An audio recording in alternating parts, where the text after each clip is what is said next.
really important question, because I've said this before on several other interviews. The children who are coming to our planet now, if there is anyone who is the elite of the strongest of the strong, it is the children being born on our planet today, and those of us who are here now.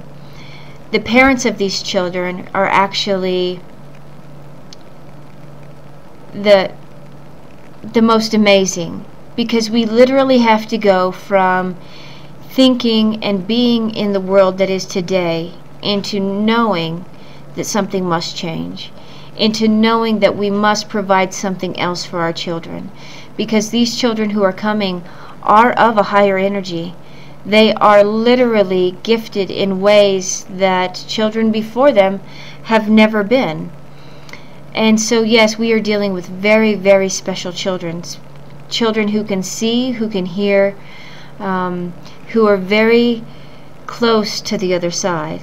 And as those parents, we must be so strong, and we must remember that we can make a difference. And that's why all of us feel so strongly right now, something's got to change. There's got to be more to life, and it's because we are starting to be shaken up.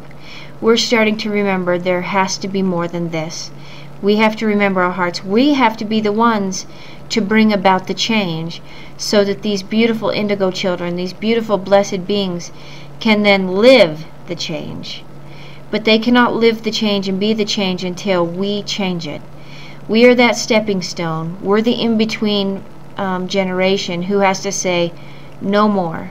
I refuse to live this way of power and greed, the unstable masculine. I refuse to live this way, and change it. So we must do this, not only for ourselves, but this beautiful generation that is being raised on our planet now, who will be the change, who will lead us in a whole new way of being. You are a child of nature. How do you experience nature, and what aspects are important to you? This is a great question. I am a child of nature. Growing up, I spent as much time as possible outside. I spent a lot of time outside alone. And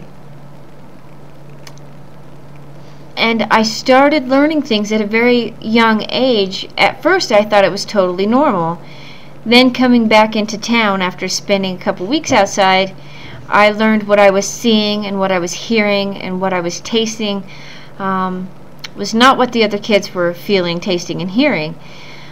But I learned outside after being blessed by a very beautiful spirit who came and sat with me.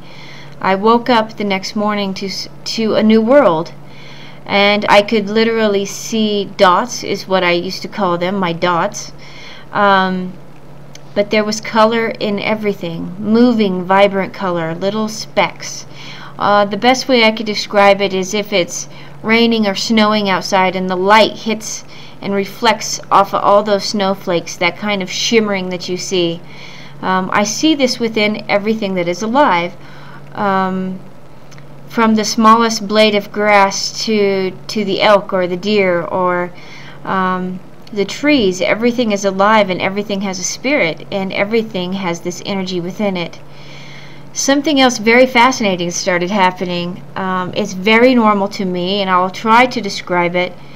Some people call it being a savant, but I just know it as this is how I am, this is how I work. I do speak to animals. I can sense things that are alive or that are present in the room. If you shut the lights off and three of you go stand in different corners, I can still tell you who is where, because I can see the energy. I can taste you, I can smell you. There's a vibration, there's a sound, there's a texture. Everything happens at once. And so this is very true with nature, very true with the animals, which animals and trees to me are my family. I love them so very much, and I considered them my family while growing up, and I still do. I love them deeply. And each one of these things, whether it be a pine tree versus a a flower, everything has, to me, everything has a taste, a texture, a sound, a vibration. It's all of these things, a color.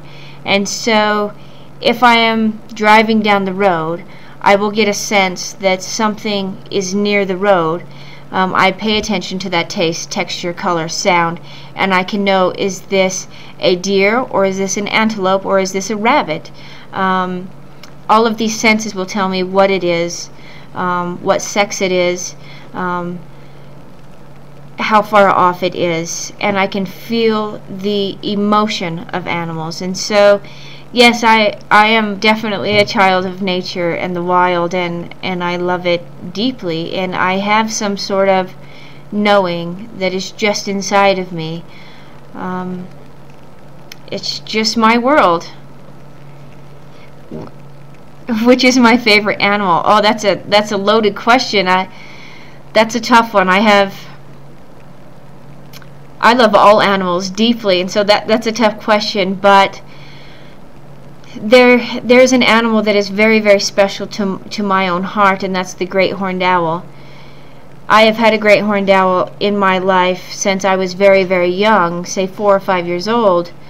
Right across from the house I grew up in, there was a family of great horned owls. Now, these owls mate for life. They came every year into the big pine trees across from my house, and they allow me to get very, very close and talk to them and sing to them and just listen to them hoot, and I would just stay there in my tree and listen. And when things got hard for me in my life, and there was some abuse happening and trauma where I would run to the wilderness, that beautiful owl, my owl, I call him mine, would fly with me and go out to the river where I stayed, and he would stay with me out there until I came home. In a couple of instances, he actually brought me food. He would bring me fish, he would bring me rodents, he would bring me food and leave it there next to me, and when I went home, he would fly back home with me. And in one day in particular, I went outside to feed the horses, and I heard a large swooshing noise, and I turned around, and he hit me right in the chest. And I held him, my dear beloved friend, I held him close to my chest, and I felt his last 3 heartbeats. As a little girl, I was mortified that my friend had just died. And when I went to allow him to fall back off my chest and look at him, I realized that his talon had stuck in my chest. This talon did pierce the skin over my heart, and I carry the scar with me still today, and I wear his talon around my neck in all ceremonies. So he passed on, but his spirit is so very much with me, and his offspring still live in the tree across the road in the pine trees, and they have offspring now who are very close to me as well. We know each other well, and so the great horned owl is something that is very, very powerful to me and very close to my heart. The other 2 animals that I admire and stand in awe of are the whales and the elephants.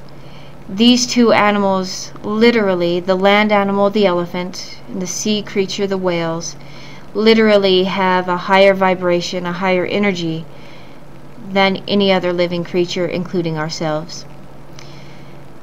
These animals come from something higher, something wiser, and although I cannot tell you exactly what that is, I do know for a fact these 2 animals, the whale and the elephant, have a higher vibration, a higher energy, a higher source than even the human beings. So that's my favorite.